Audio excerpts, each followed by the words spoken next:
At first, there is almost nothing to hear. A room holds its breath. The shelves are still. The counter is clear except for the patient arrangement of objects that once made sense to the hand without needing a word. Glass bottles wait in rows. Jars stand with their pale labels turned outward.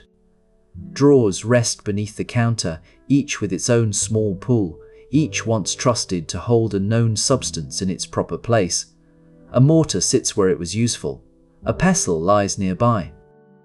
And somewhere among these quieter instruments, more silent than any bottle or polished weight, in places such as the old Apothecary at Alexandria, where archival collections preserve letters, invoices, account books, and ledger remains as a truthful witness.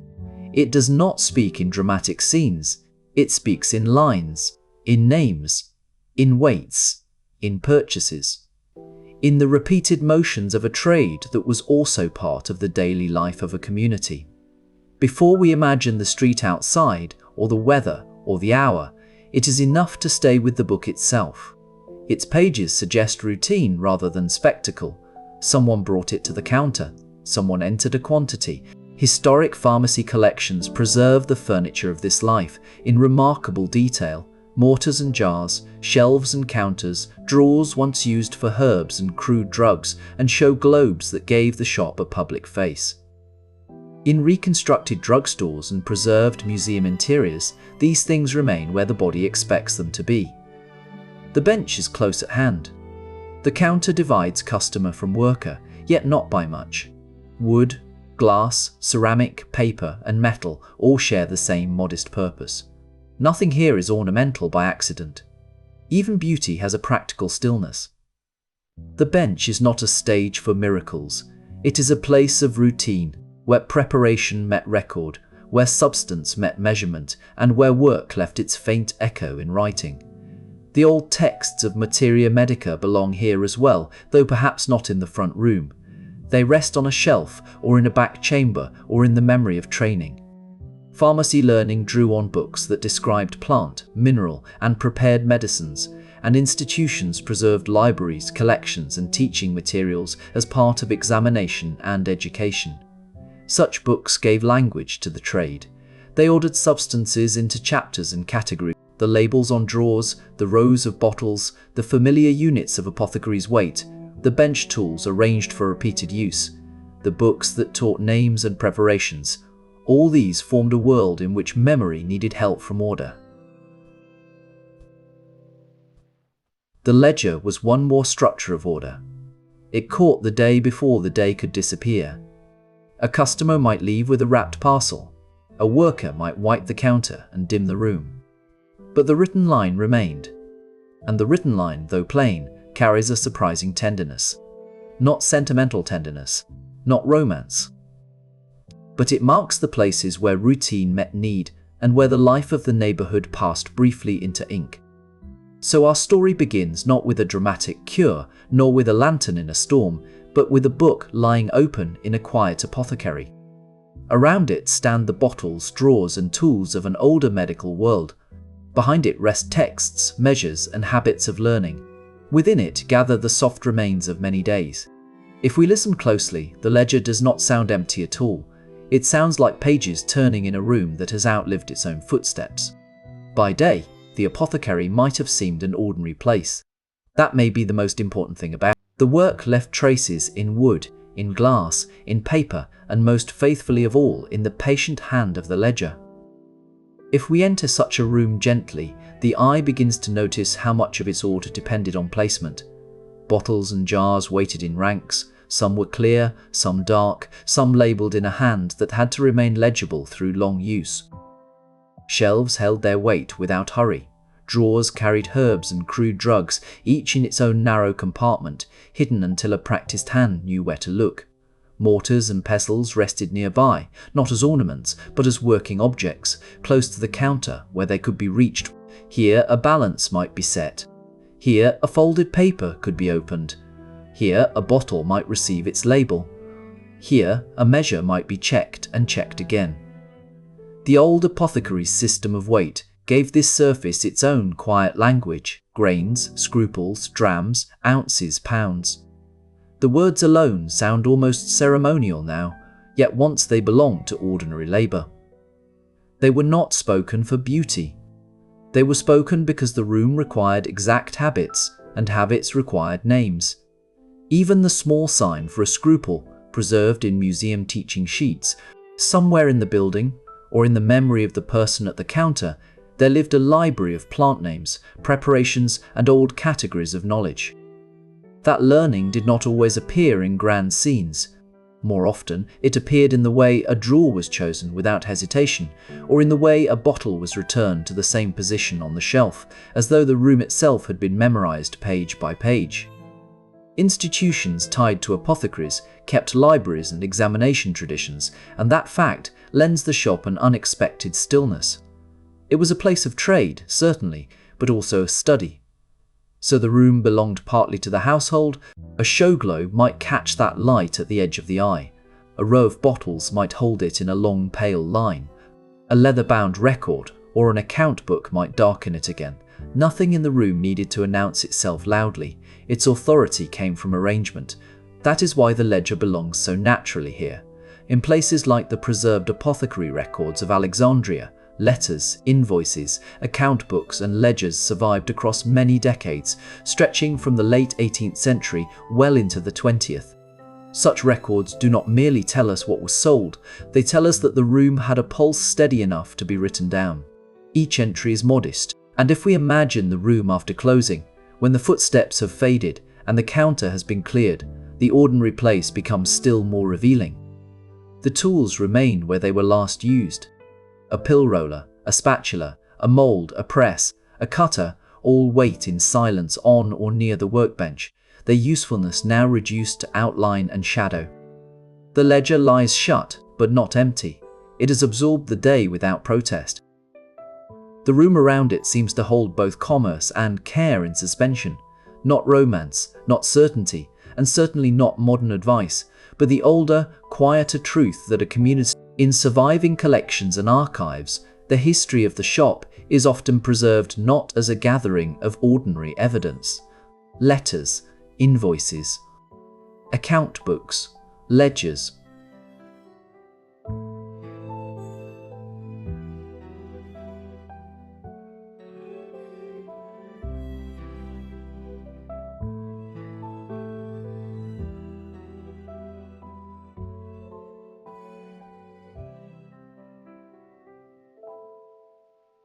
Worn by hands and parcels, and behind it the shelves, each section holding its own order. More, it is a promise that the right thing might be found again in the dark, or when someone has come to the door late and tired and needing the shop to remain intelligible. One can imagine the shelf labels catching the glow of a lamp, paper labels, glass shoulders, wooden fronts. The faint difference between ceramic and metal, between polished collections, show globes still appear among the objects of the drugstore, alongside jars, counters, and the drawers that once held dry stock. Elsewhere, whole museum rooms gather thousands of objects in glass, ceramic, metal, paper, and the early pharmacy workbench survives in fragments and ensembles, a ledger near at hand, a pill roller, tiles, spatulas, molds, presses, cutters, and other small tools whose shapes suggest repetition more than invention. They are not grand instruments, they are tools of measured routine. They imply wrists turning, powders portioned, surfaces wiped, paper folded, notes made, and tasks resumed. Even when we do not follow the details of preparation, the bench tells us something important. The apothecary's world was assembled through touch, sequence, and recall. Educational museum sheets still use the apothecary scale to explain the old symbols and measures, and one understands why. The scale is such a calm emblem of the trade. It asks us to imagine the room as a place where attention was divided between substance and notation, between what lay in the pan and what would later be written down. And there would have been books nearby too, not only business records, but the literature of pharmacy and materia medica. Historical teaching texts and institutional collections remind us that pharmacy was learned through books as well as benches, through names, classifications of plant, mineral. Wood can be restored, metal can be restored. Metal can be polished of time can count book opened flat, an account book opened flat, a page touched at the corner, a note tucked between leaves. Records spanning long stretches of time can carry a community in miniature. Purchases, weights, debts, supplies, names. Not grand history in the usual sense, but the small recurring traces from which a human place is built. The ledger does not sing, and it does not console, but it persists. It tells us that the apothecary was not made visible by miracle. It was made visible by arrangement. By night, the apothecary settles into the kind of order that daylight almost conceals. The brighter hours belong to voices, to the brief exchange at the counter. But when the room grows quieter, another pattern becomes easier to notice. The place is not only arranged by shelves and drawers, it is arranged by repetition. By the same hands reaching for the same bottles, the same papers laid flat on the same worn surface, the same balance steadied before a small quantity is weighed and noted down. What many people accepted as normal was not simply the presence of remedies, it was the presence of routine. In surviving collection, it reminds us that an apothecary was not only a cabinet of curiosities or a picturesque old interior. It was a working place where daily life was translated into names, figures, purchases, supplies, and the measured habits of the counter. So much of that world seems to gather itself around objects. Historic pharmacy collections preserve the same family of things again and again. Mortars and pestles, apothecary bottles, ceramic jars, shelves, counters, drawers, show globes, boxes, and the simple furniture of a trade that depended on order. There is something almost domestic in the repetition. Historic reconstructions describe drawers for herbs and crude drogs, and that phrase a certain plainness. It belongs to a world in which substances were kept close at hand, sorted by custom and use, waiting behind small faces of wood. Nearby stood jars and bottles, each with its own shape, color, or paper label. Some would have held dried plant material, some powders, some prepared compounds, some simply the expectation of what might be needed next. The room did not need to be dramatic to feel important, it needed only to remain legible to the people who worked within it. And then there was the bench. Early pharmacy workbenches, as pick up, set down, smooth, fold, weigh, record, dram, and on. Measurement was part of that steadiness too. The old apothecary's weight used units with names that now feel distant and faintly ceremonial: grain, scruple, dram, ounce, pound. On a quiet counter, those words belong less to arithmetic than to atmosphere. They suggest small quantities carefully judged, small weights lifted and returned. A scale watched until it rests. In educational materials preserved by museums, even the symbols of the system survive, as if the language of weighing deserved its own afterlife. For the people, this too belonged to the daily rhythm people accepted. The apothecary was not working in isolation from paper. He worked among papers, from books to invoices, from lists of stock to pages of accounts. Knowledge, trade, and routine met each other in routine. The ledger, then, was not an afterthought. It was one of the room's central instruments. Quiet, flat, and unadorned, it gathered what the eye might otherwise miss. A name entered in ink, an item supplied, a weight noted, an invoice answered, a purchase remembered because it had been written down before the page was turned. If the bottles and drawers, a place where commerce and care, however imperfectly understood in their own time, were made visible through routine. Not grandly, not loudly, but in the quiet company of glass, wood, paper, and ink, all waiting for morning. Beyond the counter and the lamplight, the apothecary belonged to a larger world of care that was never held in one pair of hands alone. Its shelves and drawers suggest a private room of trade, yet its papers and instruments point outward towards households, institutions, and the slow organization of public life. In surviving archive, nearby stand bottles and jars, some clear, some dark, each with its label turned towards the room. Along the wall are shelves, counters, and drawers for herbs and crude drugs, their presence suggesting not mystery but arrangement. A mortar rests where it was last set down. A pestle waits beside it. The show globe in the window is still now, no longer catching the movements of the street, but holding a dim light of its own. The apothecary's order's practicality links it to homes, to charitable habits, to training, and to the public concerns of the town. Household care was one of the quiet destinations of this work. Whatever its bottles, drawers, scales, and papers are not arranged like the theatre of a hospital ward, but like the working furniture of a place that served repeated ordinary needs. A household might appear in the ledger not as a dramatic event, but as a familiar line of ink among many others. Charity, too, moved through such spaces, though often in the same plain language of records. Care for the poor or the vulnerable was not always separated from commerce by a visible wall. It might be carried in the habit of extending credit, in the careful noting of what had been supplied, or in the expectation that some accounts were slower. Pharmacy was not only a matter of goods on shelves, but of knowledge organized in books, collections, and teaching materials. Historical texts of materia medica and pharmacy formed part of that educational atmosphere, surrounding the apprentice or student with the language of plants, minerals, preparations, and measures. At Apothecary's Hall and in other institutions, books and examination culture belong to the making of professional discipline. One can picture a quiet room beyond the shop, or above it, where a learner bends over a page by weak evening light, moving between the abstract order of a text and the material order of the bench. A handler surface should be cleared, how the record should match the object prepared. Education, in such a room, lived not only in books, but in habits of accuracy and arrangement. Even the old system of weights belongs to this institutional calm. Grains, scruples, drams, ounces, and pounds formed part of a language that joined text, scale, drawer, and ledger together. On the counter, the scale made abstract units visible. A small weight placed in one pan, a measured substance in the other, and the eye learned to read balance as a form of trust.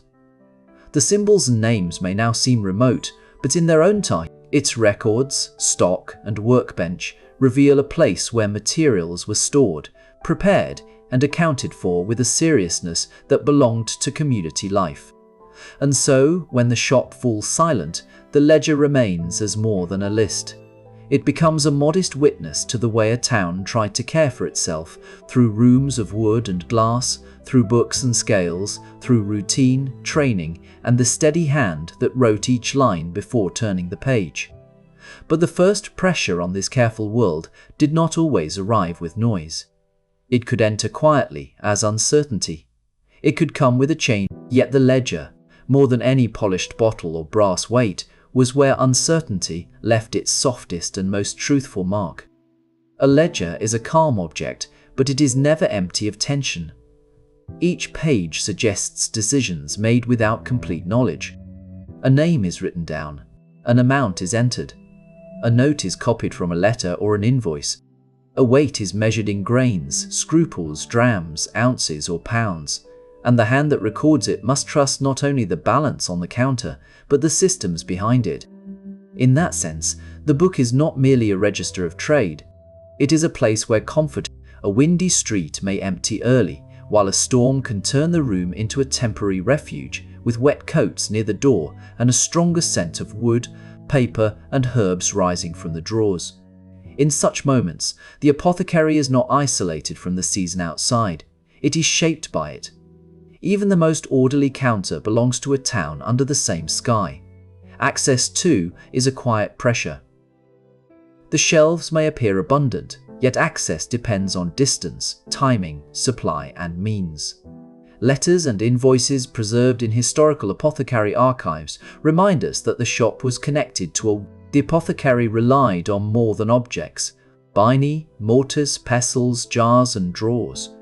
By divisible and slower ways, by routine, by handwriting, by handwriting, by handwriting, by the ability to find the right page, by the careful placing of a weight on the scale, by a measured manner of speech, and by the visible order of shelves and drawers.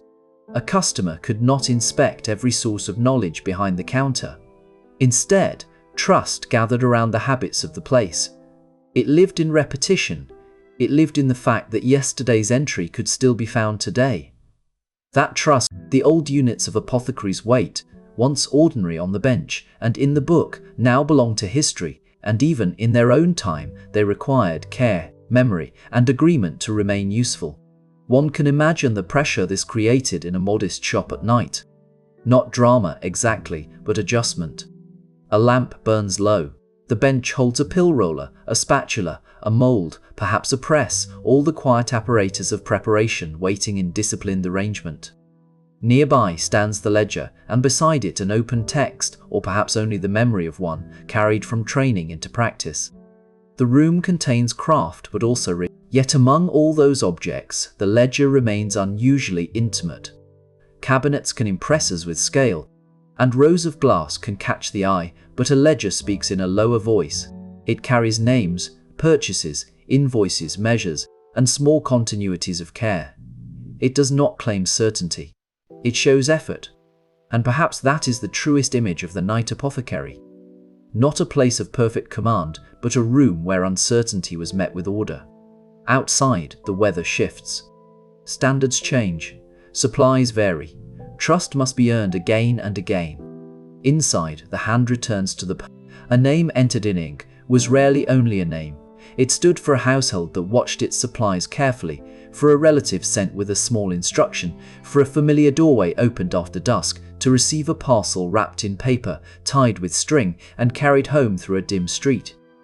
In such a world, the apothecary shop was not only a room of bottles and drawers, it was also part of a wider pattern of domestic caution. The counter, the scales, the labelled jars, the mortar set ready on the bench, all of these belonged to a place where records were kept because memory alone was not enough. In surviving collections and archives, ledgers sit beside invoices, letters. A kitchen table might hold a folded packet for a time before it was put away. A shelf or cupboard might receive a bottle among other domestic things, crockery, linen, candles, papers. A family member might be asked to remember where an item had been set, how much remained, or whether another visit to the shop would be needed before the week was out. Nothing in this requires spectacle. The quiet truth is simpler. When care entered a household in material form, it joined the household's existing order of bowls, cloth, keys, account scraps, and lamplight. It became part of the room. The ledger allows us to imagine that wider life with some honesty, ink drying on paper. A drawer shut after a measure was taken. A counter brushed clean for the next person, waiting in the lamplight. Inside the shop, the working objects supported this quiet exchange. Historic collections preserve show globes, jars, bottles, counters, shelves, and wooden drawers for herbs and crude drugs. On a workbench there might be tiles, spatulas, presses, rollers, cutters, molds, and other equipment for preparing the things a customer had come to collect. Nearby, the scale introduced its own hush. Grains, scruples, drams, ounces parried a formality that suited the room. Meals still had to be prepared. Beds still had to be turned down. Children still had to be settled. Elderly relatives still had to be watched over in the long middle hours of the night. The ledger cannot tell us every feeling in those rooms, and it should not be asked to do so. But it can show that concern was common enough, regular enough, and practical enough to become part of the written fabric of community life. That is perhaps the calmest way to understand the family consequence. It was not always a great collapse, nor always a scene of alarm. More often, it was a narrowing, fewer choices for a few days, more attention. It stood at the meeting point between private need and public exchange. The same is true when we think of these places now through museums and preserved collections. Thousands of objects survive in glass, ceramic, metal, paper, and leather. Some remain in reconstructed drugstores with original shelves, counters, and rows of vessels. Others rest in institutional collections where the scale of what was once ordinary becomes visible again. But even there, in museum silence, the most moving objects are often the plain ones: the ledger with its ruled lines, the bottle with its worn handle, the bench tool shaped by nothing needs to be. The family consequence is already there, preserved in the calm arrangement of objects, records, and returning names, each one a small sign that private lives were being held together as best they could be, by routine, attention, and the patient habit of writing things down. Beyond the counter, beyond the familiar row of jars and the soft shine of glass, there was another structure at work in old medical care. It did not always announce itself. It was hidden in cupboards, in drawers, in folded papers, in shelves of reference books, and most of all in the patient order of records. In places where apothecary archives have survived, the quiet truth of that world still. Historic collections preserve mortars and pestles, bottles and jars, show globes near the front, shelves rising behind the counter, and drawers meant for herbs and other crude materials. These objects give a room its texture, but they also suggest a larger discipline. A bottle had to be filled, a jar had to be placed where the hand would find it, a drawer had to bear a label that could still be read in poor light or late hours. The room depended on memory, certainly, but not on memory alone. It depended on arrangement extended to the bench. In surviving early pharmacy displays, one sees rollers. The hand moved with habit, but habit itself had to be supported by lists, books, measurements, and written traces. And measurements mattered. Old apothecary practice used a system of weight with units such as grains, scruples, drams, ounces, and pounds. Even the names of these units seemed to belong to a quieter room, one where tiny quantities rested in balance and where marks on paper helped prevent confusion. A scale on the counter was not only an instrument of weighing, it was part of a language of order. Once a quantity was measured, it might then pass into a ledger, an account, or a bill. Even when closed, they stood nearby as a reserve of names, descriptions, substances, and classifications that an apothecary shop did not float free from institutions of learning. Behind the drawer and the bottle stood the book. Behind the book, the habits of training. Behind the training, a wider world of halls, libraries, collections, and formal instruction. Yet the ledger remained closer to daily life than any formal text. A teaching book might explain the substance, but the ledger showed what returned to the shop again and again. It carried names, purchases, weights, and invoices. In museum collections now, this hidden world can be sensed as a reticence. One institution describes more than 10,000 pharmaceutical and metal, paper, and leather.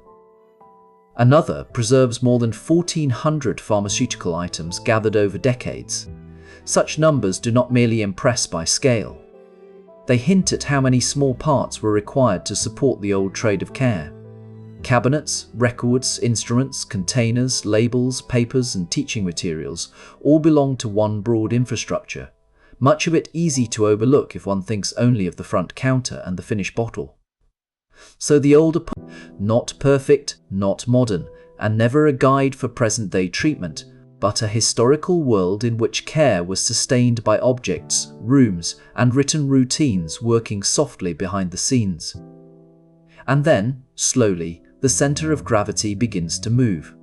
Not all at once, not with a single discovery or a single room suddenly made new, but with habits that gather weight over time. A shelf becomes more orderly, a drawer is labeled more clearly, a page is ruled with steadier lines, a set of measures is handled with greater care. In the quiet life of the nearby are the drawers for herbs and crude drugs, the shelves of bottles, the show globes that once caught the eye from the street. None of these objects is only decorative. Together, they form a system of attention. They suggest that care, in its historical form, depended not simply on what a person knew, but on how that knowledge was arranged, stored, and brought back into use. The old books of Materia medica belonged to this turning as well. They were part of pharmacy learning and practice, and they gathered together descriptions of plant, mineral, and prepared substances into an ordered world of names and categories. In their pages, one finds an effort to set experience into language. The same can be said of the measurements laid out on the counter. Apothecary's weight had its own old units, grains, scruples, drams. Even to hear the words is to enter a different rhythm of work, one in which small quantities mattered and precision had to be learned through touch, sight, and repetition. The scale, The weights, the marks on paper, the remembered sequence of motions all brought a certain discipline to the room. Change, here, is not dramatic. It is the patient narrowing of guesswork. And behind the counter, at the workbench, the routine becomes even more visible. Historic displays, not modern in our sense, not free of uncertainty, but already turning toward a world in which work is expected to follow an order. And then there is the ledger. In places like the old Apothecary collections at Alexandria, records survive across many years. Letters, invoices, account books, ledgers. They do more than prove that a business existed. They show that care was being drawn into a written system. Names were entered, purchases were noted, quantities were recorded, debts were remembered, deliveries, requests, supplies, all left their faint impressions in ink. The ledger does not speak loudly, but it changes the nature of the room. The apothecary is no longer only a keeper of substances, but also a keeper of sequences, lists, habits, and traces. The business of care begins to rest not only on possession, but on documentation. This is where a wider public feeling starts to emerge, soft but unmistakable. If knowledge can be written down, if stock can be counted, if measures can be standardized, if training can be tied to books and examinations, then the work becomes less private and less dependent on personal memory alone. Institutions begin to matter. Teaching collections matter. Rooms of preserved objects matter. To walk amongst such preserved things, even in imagination, is to feel how dense this material culture once was. Care was not an abstract idea. It lived in the grain of wood, the clink of glass, the crackle of paper labels, the smudge of ink, the weight of a small metal measure placed gently on a scale. And so the turning point is not a trumpet blast of progress, it is quieter than that. It arrives as order, as record, as the belief that practice should leave a trace behind it, and that those traces can steady the next day's work. The ledger becomes the symbol of that change, because it holds. Around it sit the jars, the drawers, the bench tools, the books, the little balance waiting to be cleared away. Nothing in the room announces a revolution, yet everything has shifted. The old art is still there, but now it is being gathered into records, measures, and institutions that can outlast a single evening. And in that quiet act of writing, the apothecary world begins to change itself.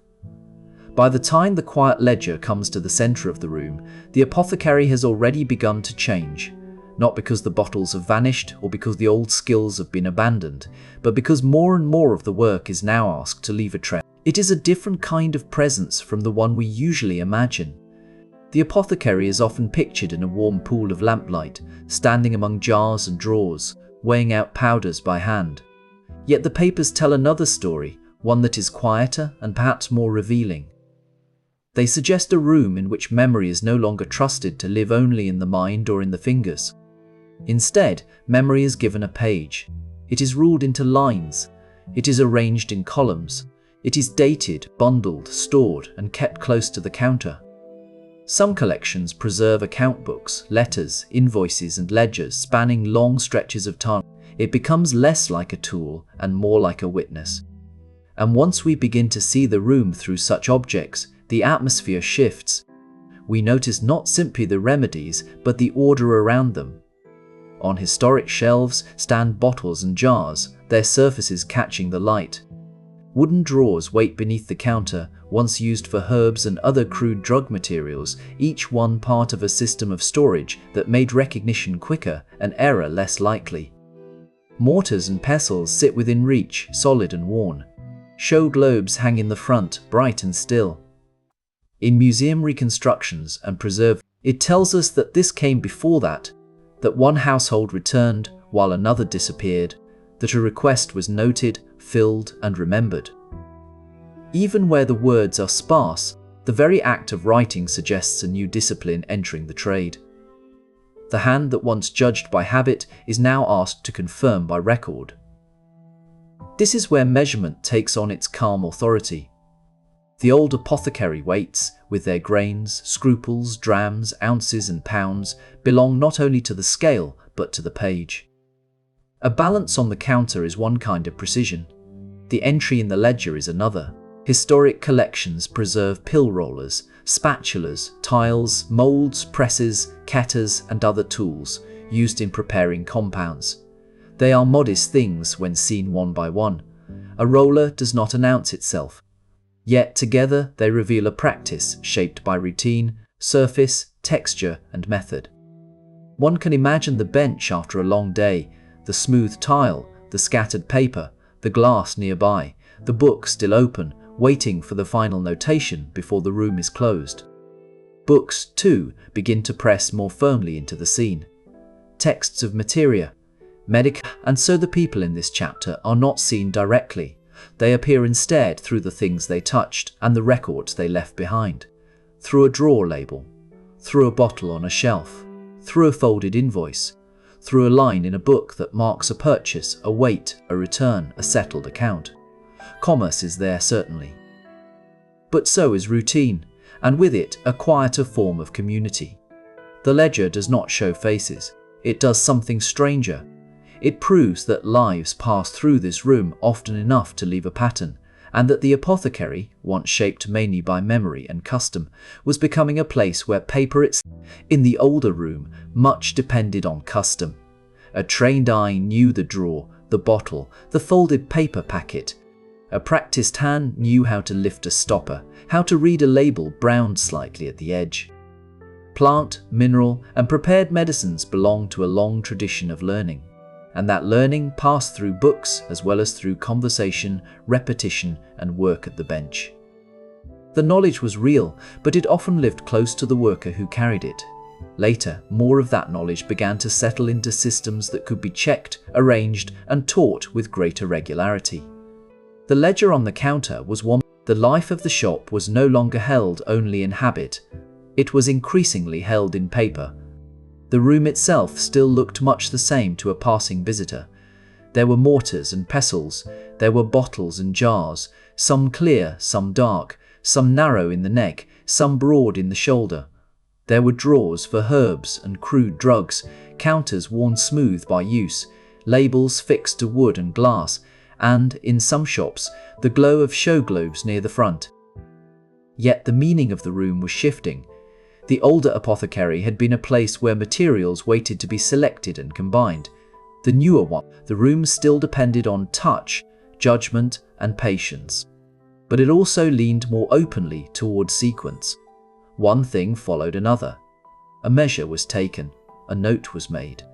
A quantity was checked. A preparation belonged not only to the moment of making, but to a pattern that could, at least in part, be repeated. Even the language of measurement suggests this world of ordered handling. Apothecaries' weight used grains, scruples, drams, ounces, and pounds. On a quiet counter, these units would have belonged to the daily discipline of balance and portion. If resutions preserved substances, a language for substances drawn from plants, minerals, and prepared compounds. Institutions preserved libraries and teaching materials, and the discipline of study stood ever closer to the daily life of the shop. The apothecary was no longer shaped only by inheritance and local custom. It was increasingly shaped by organized learning, by categories, and by the quiet authority of a written page. If one steps, in imagination, from a working shop into a museum store or reconstructing, shelves, bottles, cabinetry, papers, tools, glass, ceramic, leather, the ledger belongs at the center of that change because it joins commerce to care without forcing either one to vanish. It can hold names, purchases, invoices, weights, and the small repeated facts of a neighborhood's routine. It can suggest that the apothecary was not merely a cabinet of substances, nor merely a figure behind the counter, but part of a broader structure of accountability. The older system leaned heavily on memory, custom, and the authority of the individual practitioner.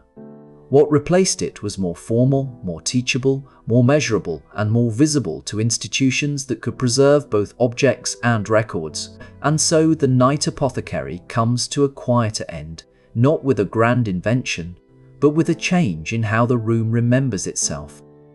The jars are still there, of course. The bottles remain in their ranks behind the counter, their glass catching what little light the room allows.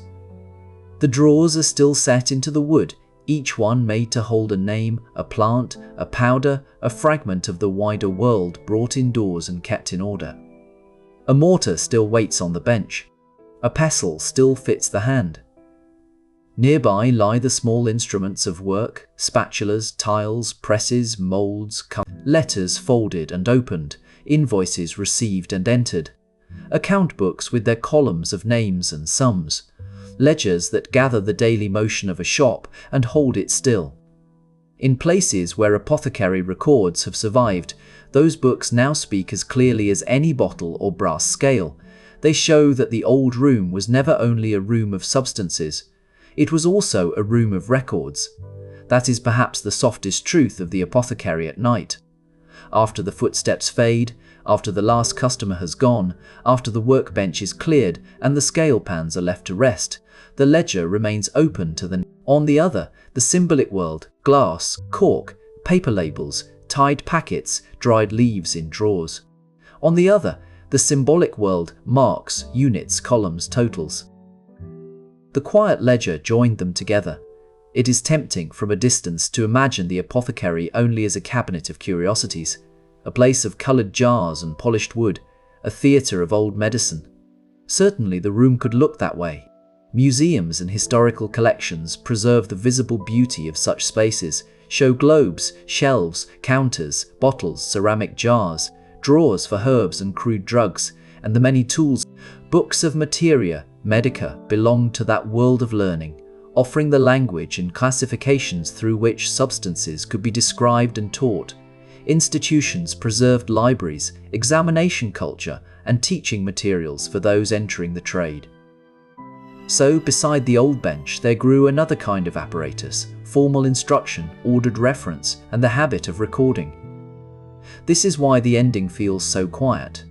Nothing needs to be smashed or swept away. The old room is not erased, it is translated. A drawer still opens with the same wooden sound. A bottle still, it begins to live in records that can outlast that person. And so the quiet ledger becomes one of the most human objects in the room. Not because it is grand, but because it is modest. It does not glow. It does not perfume the air.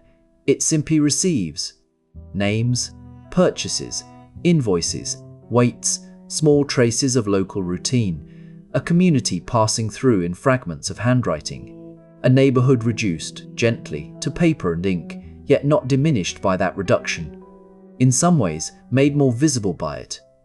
To look at such a book now is to feel the nearness of ordinary lives, but it can tell us that the room was used, that its order mattered, and that care, commerce, learning, and habit were often bound together in the same quiet place. And that is where this chapter must leave the apothecary. Not as a guide, not as advice, not as a set of old remedies to be carried into the present. These books, tools, and collections belong to the history of medicine, and they are most truthful when they are allowed to remain there. What they offer us now is not instruction, but understanding. They show how a room of jars and drawers became, by degrees, a room of systems, records, and formal knowledge as well. And after the door has been bolted, and the last small exchange of the day has been settled into silence, there is still one more kind of work left in the apothecary. It is not the bright work of greeting, nor the public work of measuring on the front counter, nor even the steady labour of grinding, wrapping, folding, and tying. It is the work that remains when the room has given itself back to stillness. A hand returns to the ledger. A page is turned. A line is finished. The day, which only a few moments before seemed made of motion, becomes orderly enough to. That is one of the gentlest truths left to us by old pharmacy records. In places like the Stabler, Leadbeater Apothecary Museum in Alexandria, the business survives not only through jars and drawers and counters, but through letters, invoices, account books, and ledgers preserved across a long span of years. Records connected to that apothecary business reach from 1790 to 1933. So even after the people themselves have gone quiet, the written trace remains. Not a grand speech, not a heroic monument, only a sequence of names, amounts, dates supported. It gives no hurried explanation of the world. It does not flatter the writer. It does not try to sound wise after the fact. It receives what the day can honestly offer: a sale of simple materials, an invoice to be paid, a quantity entered in a column, a name written down because names matter when a town depends on memory, credit, and return visits. The book is practical first, and because it is practical first, it often preserves more truth than anything composed for display. If we linger here after midnight, we may notice how different the shop feels when no one is asking for anything. The labels rest against wood, glass, paper, and ceramic without needing to prove themselves. Historic collections help us imagine this room with unusual tenderness. Reconstructed drugstores and preserved apothecary displays still hold mortars and pestles. Shelves of jars, counters, drawers for herbs and crude drugs show globes and long ranks of containers that once organized a working life. Museums in Albany, New Orleans, Washington, and elsewhere have kept these objects not because each one is dramatic, but because together they form a grammar of care, and set upon the scale, they translated uncertainty into proportion. In the old apothecary's weight, measures such as grains, scruples, drams, ounces, and pounds shaped the language of preparation. Even the small educational sheets preserved in museums, explaining an apothecary scale and the old scruple symbol, can make this seem less like arithmetic and more like ritual. A tiny weight placed in one pan, a substance in the other, the hand hovering, then adjusting, the slight tilt. The search for balance.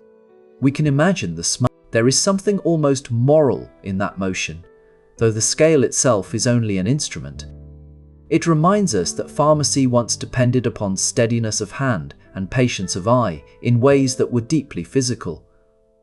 The weights were not only numbers, they were objects handled again and again, familiar as keys. They had edges softened by use. They belonged to a discipline of attention. A rushed hand could do poor work. A distracted hand could misread. A careful hand returned the weights to their place one by one, so that tomorrow's measuring would begin in order rather than confusion. Museum collections preserve the tools that made this bench a landscape of method: pill rollers, tiles, spatulas, pill coaters, molds, presses, cutters, emulsifiers, and other small instruments that once stood ready for daily use. In a display case, they can appear almost ceremonial because their edges are clean and their purpose must be inferred. But in the night apothecary, after the last visitor is gone, they feel less ceremonial than companionable. Each tool belongs to a repeated task. Each was chosen not for beauty alone, though some have a severe beauty, but for fitness. The bench was a place where matter had to be persuaded gently into usefulness, and yet it is important to remain careful in the telling. The old bench, the old books, the old jars of Materia medica do not stand before us as living instructions. Historical pharmacy is not present-day advice, and the distance matters. The very reason these collections are so evocative is that they belong to another medical world, one with its own assumptions, hopes, blind spots, and limits.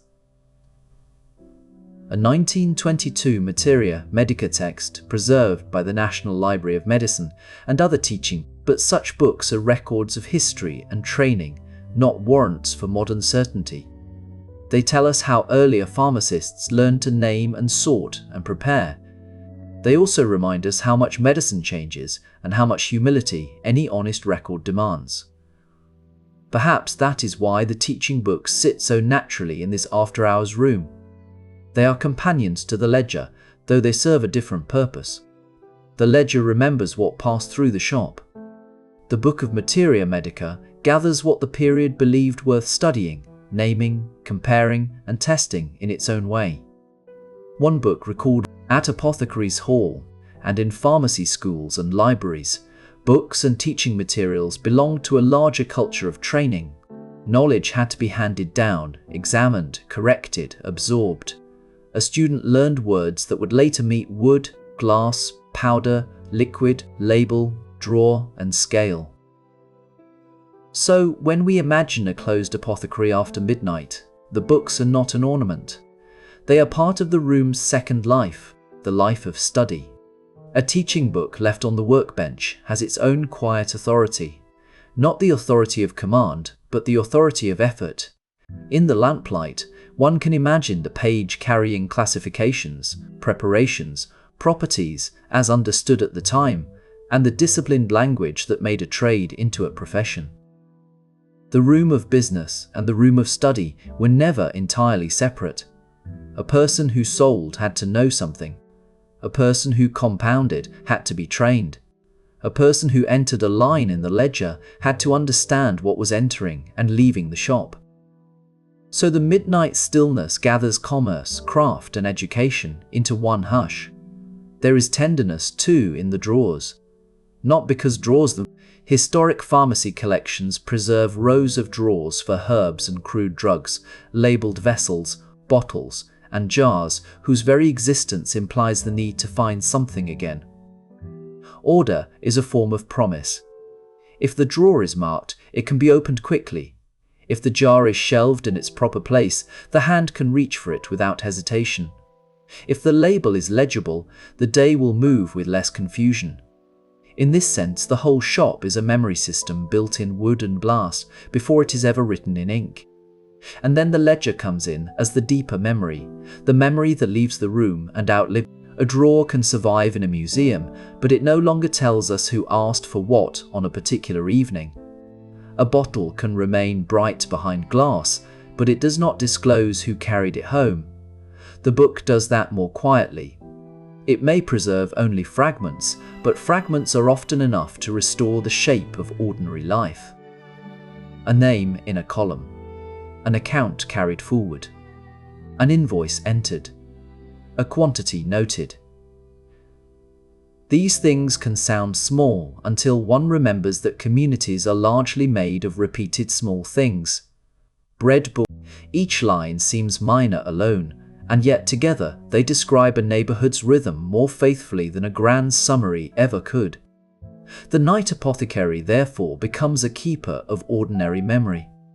Not memory polished into legend, but memory left in working clothes. The careful uncertainty of the ledger is part of its beauty.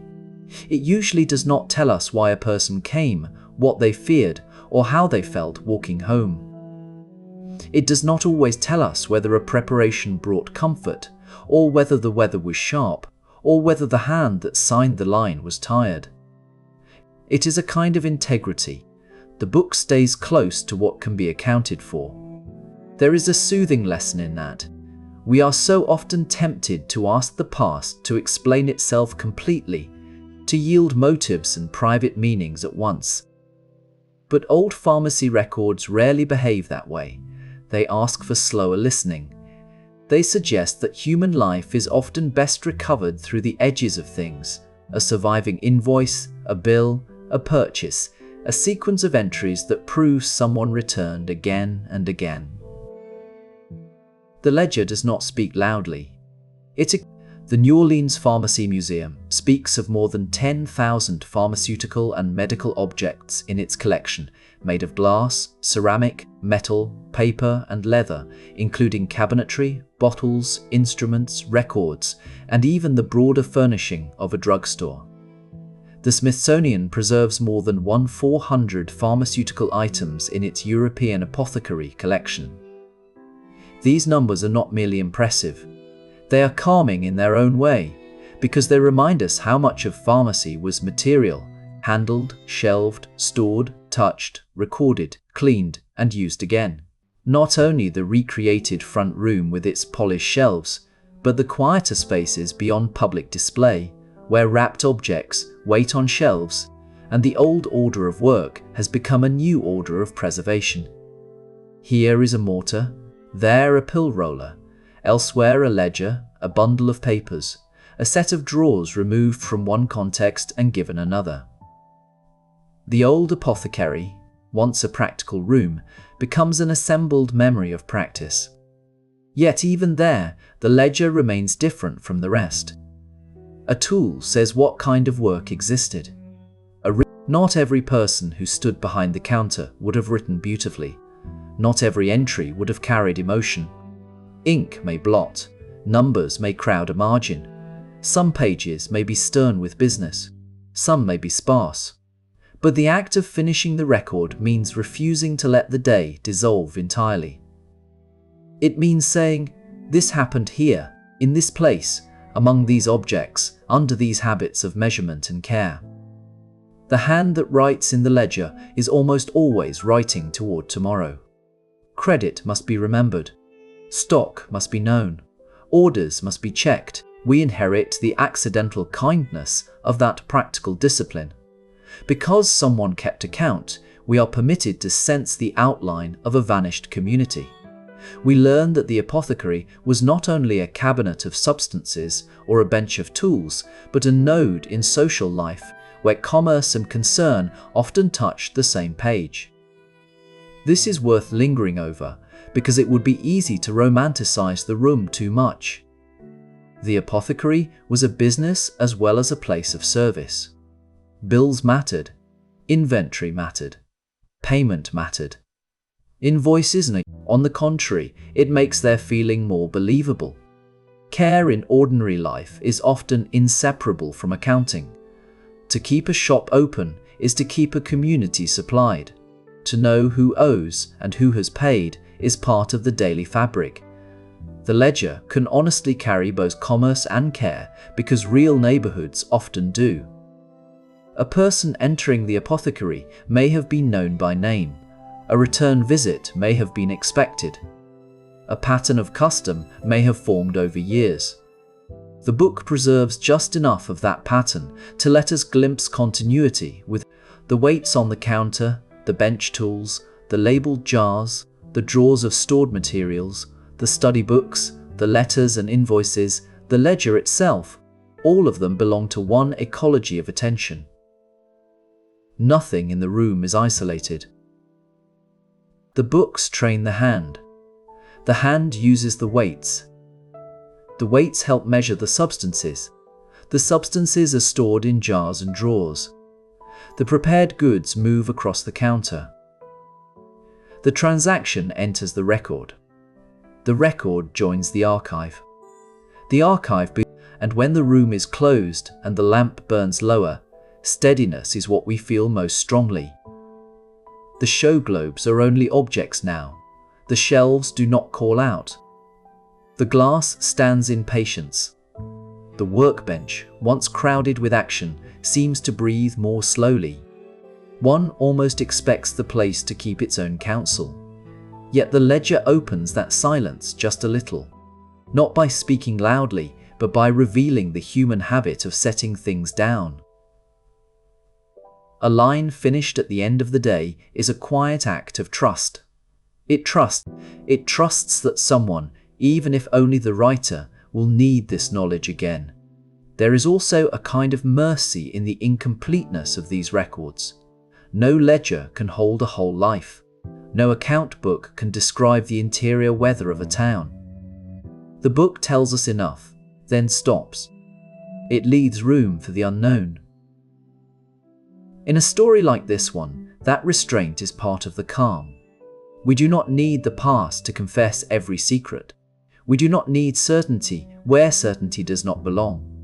We can remain with the counter, the drawer, the page, the weight. The old Materia medica books deepen that feeling of limited knowledge. They testify to sincere effort, to classification, to the desire to learn from the natural world and from inherited practice. But they also remind us that knowledge is historical. People studied, taught, examined, and revised. Pharmacy institutions built libraries and collections because learning had to be carried, tested, and corrected over time. The midnight apothecary is therefore not a shrine to certainty. It is a room where uncertainty has been disciplined as carefully as possible. The hand measures. It makes it more touching. Human beings have always tried to make careful order within partial understanding. The apothecary is one expression of that effort. Not perfect command over illness, not complete mastery over matter, but an earnest and organized attempt to help, prepare, provide, and remember. Even the surviving museum collections, with their rows of objects and reconstructed interiors, seem to honor this modest ambition. They preserve the tools of a profession that lived by attentiveness. So let us stay a little longer with the ledger before it is closed. The page says there was a town that depended on repeated exchange. There were households that returned. There were substances carefully stored, measured, and supplied. There were books teaching the language of the trade. There were benches where preparations were made with rollers, spatulas, molds, and presses. There were weights small enough to require patience. There were letters sent and invoices received. There were names worth writing down. There was, in short, a community passing through the quiet machinery of an ordinary shop. This is one reason apothecary history can feel so intimate. The grand institution, a ledger, does not try to charm us, and therefore it can move us more than a polished story. It holds the shape of daily life without much decoration. It keeps company with anonymity.